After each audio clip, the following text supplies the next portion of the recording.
पप्पू यादव जी दीप प्रज्वलन करके कार्यक्रम का विधिवत आगाज करते हुए आग्रह है आप मंच पर आएं और माननीय प्रो सांसद और तमाम अतिथियों से पहले मैं देवाशीष बोस जी को मैं पहले श्रद्धा सुमन उनके जन्म दिवस पर उन्हें अर्पित करती हूँ। और मुझे आज ये खुशी हो रही है और मैं थोड़ा सा मुझे राठौर जी ने भावुक भी कर दिया यहाँ की लाडली बोल के।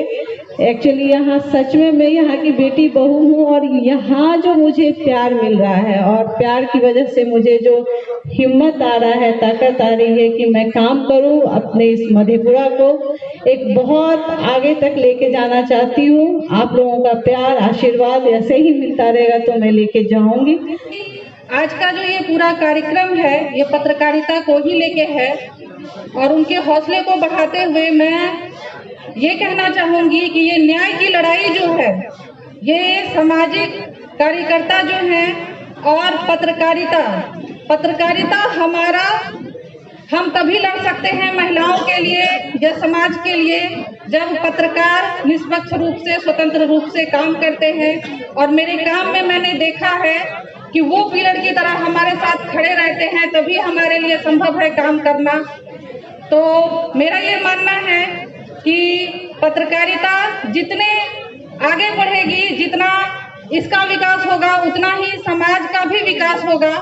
और बहुत ज़्यादा ज़रूरी है सामाजिक रूप से इनको प्रोत्साहन करना। बहुत सारे जगहों पे ऐसा होता है, मैं पूरे बिहार की बात कर रही हूँ, पूरे भारत की बात कर रही हूँ, बहुत सारे जगहों पे ऐसा होता है, बहुत सारे मामलों में ऐसा होता है कि पत्रकार को जो चीज़ें मिलनी चाहिए वो चीज़ें नहीं मिल रही है और इसके बारे में बात भी नहीं हो पा रही है। तो बात करनी चाहिए, हर चीज़ पर बात। जमीर जिंदा रख, कबीर जिंदा रख, सुल्तान बन भी जाए तो दिल में फकीर जिंदा रख। हौसले के एक तरकश, हौसले की एक तरकश, कोशिश का तीर जिंदा रख, कोशिश का तीर जिंदा रख। हार भी जाए जिंदगी में सब कुछ, हार जाए जिंदगी में सब कुछ, मगर फिर से जीतने का उम्मीद जिंदा रख, उम्मीद जिंदा। मैं इसलिए कहना चाहूंगा जिंदगी में कई मौके आते हैं और कई मौके पर हम अपने आप को हार जैसा महसूस करते हैं, मायूस हो जाते हैं और मायूस होकर अपने रास्ते से भटक जाते हैं, कहते हैं अब ये काम नहीं करेंगे, अब छोड़ देंगे। तो पत्रकारिता एक ऐसा मिशन है, कई मुद्दों पर कई लोगों के हमें धमकी और कई तरह का थ्रेटिंग मिल सकता है, तो हमें डरने की जरूरत नहीं है। उन तमाम समाज के वैसे लोगों को प्रतिकार करते हुए आगे बढ़ना है। समाज के निर्माण में हमारे कई महापुरुषों को जान गंवानी पड़ी है।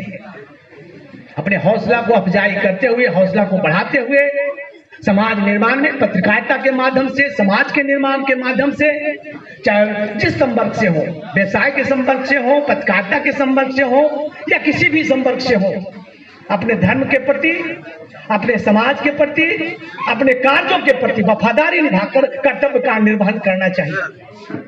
और आज ये अंतर्राष्ट्रीय पत्रकार महाधिवेशन के माध्यम से मैं तमाम पत्रकार बंधुओं को आह्वान करना चाहूंगा, समाज निर्माण में आप अपने जहां भी हैं, जिस स्थिति में हैं, आप लगे रहें। इंडियन जर्नलिस्ट एसोसिएशन तमाम पत्रकारों के हित के लिए आगे लड़ता रहेगा, लड़ता रहेगा, लड़ता रहेगा। हमारा संगठन बिहार के कोने कोने में है। इंडियन जर्नलिस्ट एसोसिएशन के बिहार की टीम टोटल 50 से 56 हमारे प्रदेश स्तरीय टीम है, जो कि प्रत्येक जिलों में हमारे प्रतिनिधि हैं।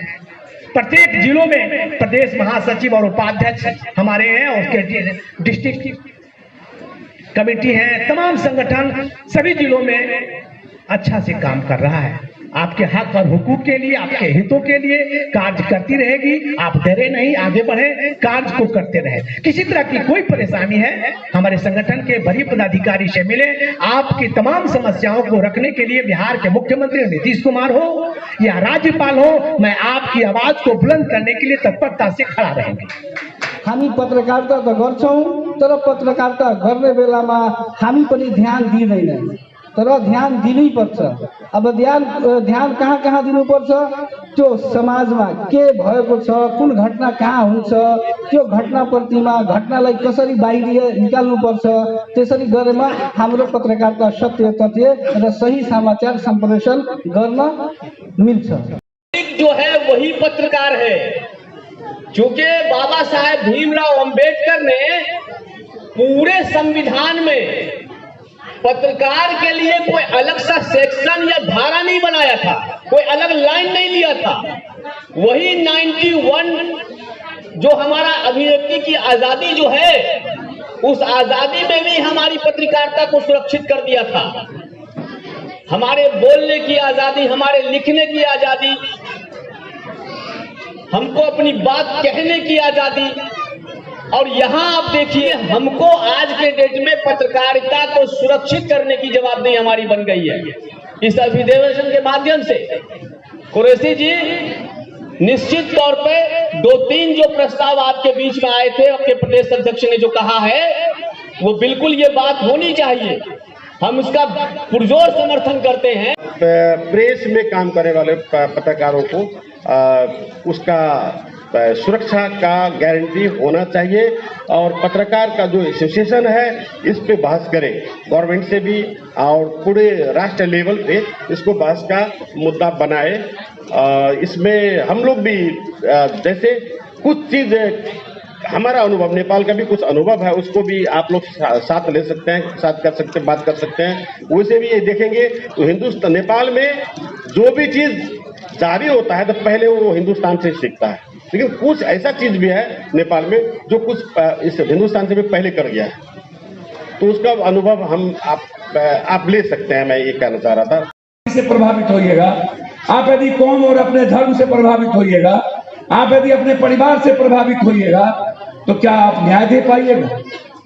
आप यदि अपनी आर्थिक हालात से प्रभावित होइएगा, जहां अर्थ आएगा अर्थम अनर्थम या यदि वाचलम, एक पहला देश है जहां इकोनॉमी का डिसेंट्रलाइजेशन नहीं है, कंप्लीट सेंट्रलाइज है 1.2% लोगों के पास। दुनिया का सबसे ज्यादा धन है मंदिर मस्जिद गुरुद्वारे में, इससे ज्यादा धन वर्ल्ड का कहीं नहीं है, उसका डिसेंट्रलाइजेशन नहीं है। उसके बाद सबसे धन ज्यादा ब्यूरोक्रेट्स के पास है और उद्योगपति के पास, उनका डिसेंट्रलाइजेशन नहीं है, ये ऑनर किलर है ये लोग। उसके बाद सबसे ज्यादा धन नेताओं के पास है, उसका डिसेंट्रलाइजेशन नहीं है। क्यों नहीं है? और फिर आप अपने जीवन में प्रभावित होते हैं हर चीजों से, फिर कैसे वैचारिक क्रांति होगी, कैसे देवाशीष जी की श्रद्धांजलि होगी, कैसे हम उसे जन्म तिथि और पुण्यतिथि मनाएंगे, कैसे हम अपने इतिहास की बात करेंगे।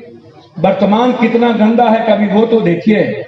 और जो लोग अपने पदों की जिम्मेदारी का निर्वहन न कर पाए और दूसरों की जातियों को गाली देते रहे, देश में हमेशा ये कौन जात, हमेशा ये ब्राह्मणवाद, ये मनुवाद, ये हिंदू, ये मुसलमान गलत, ये फलना गलत, ये चिल्ला गलत, जो लोग ऐसी बात करते हैं, उसकी मूर्ति उसके घर में बुद्ध की क्यों नहीं है, वाल्मीकि की क्यों नहीं है, संत रविदास की क्यों नहीं है, भगवान चौहरमल की क्यों नहीं है?